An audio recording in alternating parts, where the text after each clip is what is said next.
Bagaimana? Apakah bisa dibuka kembali? Dapat atau memungkinkan dibuka kembali, yaitu dengan peninjauan kembali kedua. Ya, kepada saksi-saksi yang lain, mengapa hanya Jessica saja yang diperiksa? Ini sangatlah janggal dan aneh.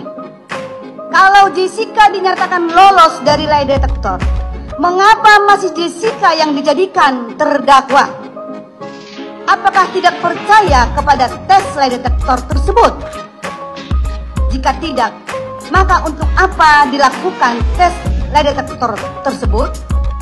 Lawyer-lawyernya Jessica ini boleh jadi lawyer lah ya, namanya belain kliennya, tapi lihat-lihat dong yang dibelain siapa, yang mau dilawan siapa kan. Nggak percaya tuh Mirna gitu loh. Soalnya kan badannya udah kayak biru bengkak gitu loh.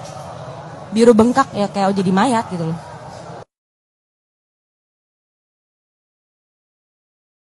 Bagaimana? Apakah bisa dibuka kembali? Dapat atau memungkinkan dibuka kembali, yaitu dengan peninjauan kembali kedua. Ya, peninjauan kembali kedua. Tentu ada pintu masuk untuk peninjauan kembali kedua atau syaratnya, yaitu ada putusan yang berkekuatan hukum tetap terhadap objek yang sama, tentunya ada dalam hal ini perkara Jessica.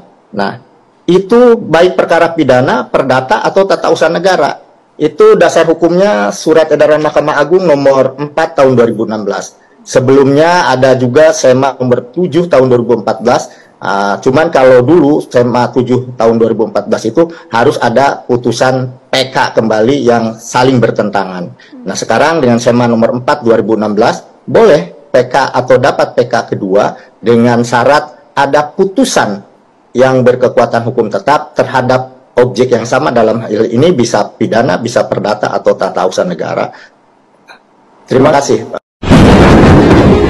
Saya mengkhawatirkan soal keamanannya Jessica. Sudah mendapatkan kepastian bahwa bisa PK atas PK. Tapi yang jauh lebih penting sekarang ini saya mengkhawatirkan soal keamanannya Jessica.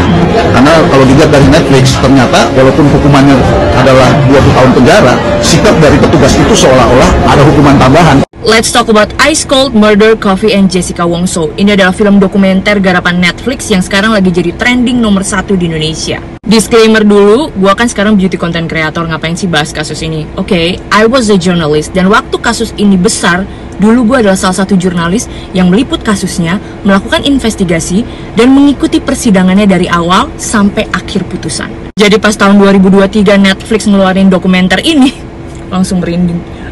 Masih gak usah kita teman-teman wartawan yang pernah meliput kasus ini, kalian kaum milenial yang mungkin dulu ngikutin persidangannya juga lewat TV, pas tahu ada dokumenter ini juga pasti masih terngiang-ngiang kan? Gak usah sekarang guys, dulu waktu kasus ini lagi berjalan juga udah terpecah dua kubu, bahwa ada yang percaya Jessica bersalah, ada juga yang merasa no, I don't think so. Gue akan mulai point of view gue pada saat sidang putusan di mana hakim menyatakan Jessica bersalah dan dijatuhi hukuman 20 tahun penjara. Kalian tahu di ruang sidang itu riuh sekali. Sebagian besar orang tuh bertepuk tangan kayak, wah finally. Gue pribadi, sebagian orang yang bengong. Kayak, seriously? Yang tersisa saat itu, di gue adalah rasa gundah gulana karena gue masih belum merasa yakin bahwa this is a murder case. Kalian tahu guys, pasal yang dijatuhkan ke Jessica itu adalah pasal pembunuhan berencana. Itu nggak main-main loh guys.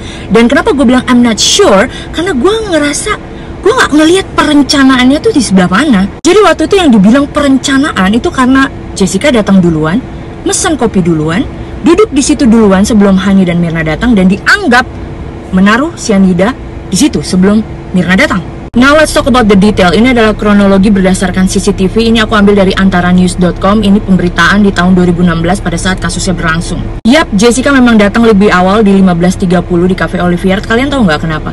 Karena it's supposed to be a meet up after office hour gitu loh. Cuman karena Jessica dianterin bokapnya bilang kita bisa kena 3 in 1. Pilihannya antara lu datang duluan atau lu datang paling telat sekalian. Ya Jessica milih ya udah gue datang duluan aja. Makanya dia nyampe di Grand Indonesia itu di sekitar 15.30. Lalu Jessica itu langsung dilayani oleh pelayan yang namanya Cindy. Kalian yang mikir bahwa oh iya Jessica kan memilih table 54 karena itu yang paling terhalang oleh CCTV. Guys, kalian harus lihat kesaksian Cindy di persidangan. Cindy yang pilihin guys meja itu. Ini pemberitaan dari Kompas masih di tahun 2016. Jadi Jessica itu tidak punya pilihan selain mendapat meja nomor 54 di Cafe Olivier. Kenapa? Karena Jessica datang bilang, I need table for 4. Jadi dia butuh sofa atau kursi untuk 4 orang. Resepsionisnya tanya mau non-smoking, non-smoking. Yang non-smoking, oke, mau table atau sofa? Oke, fine, sofa. Yang tersisa meja 54 guys.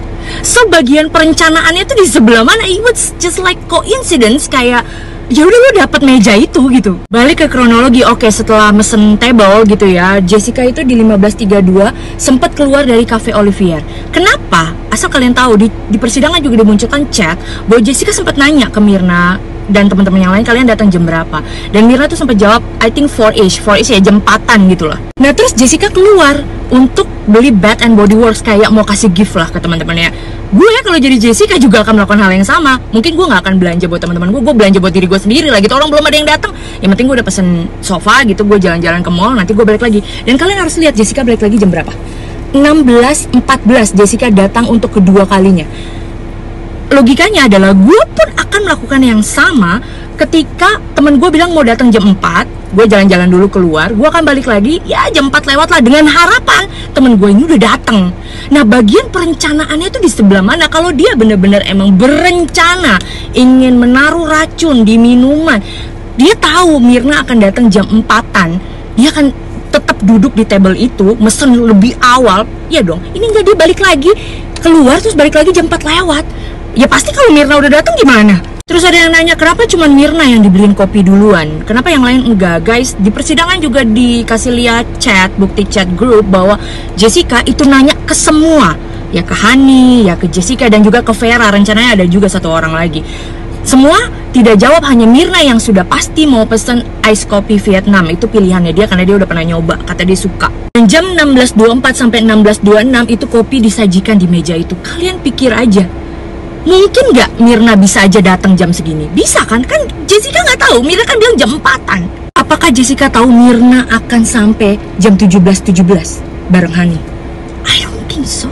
Menurut gue begitu bodohnya ketika seorang pembunuh berencana mencoba untuk meracuni korbannya di rentan waktu ini ketika dia tidak tahu pasti korbannya datang jam berapa. Ya kalau pas lagi nuang tiba-tiba korbannya datang gimana?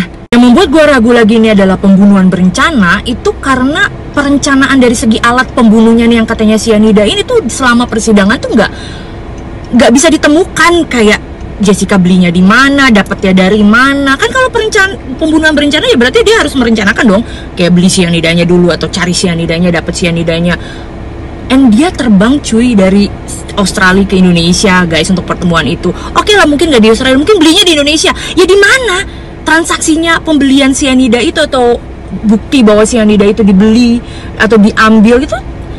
They cannot find it. Bahkan motifnya pun they cannot find it. Like apa motifnya? Itu nggak ada. Pembunuhan berencana, which is like berarti lo pasti udah tahu korbannya, udah tahu alasannya sampai lo rencanakan. Dan perasaan gue setelah nonton dokumenter ini masih sama seperti perasaan gue terakhir dulu mendengar sidang putusan. Yes, Bunda Gulana. I don't know.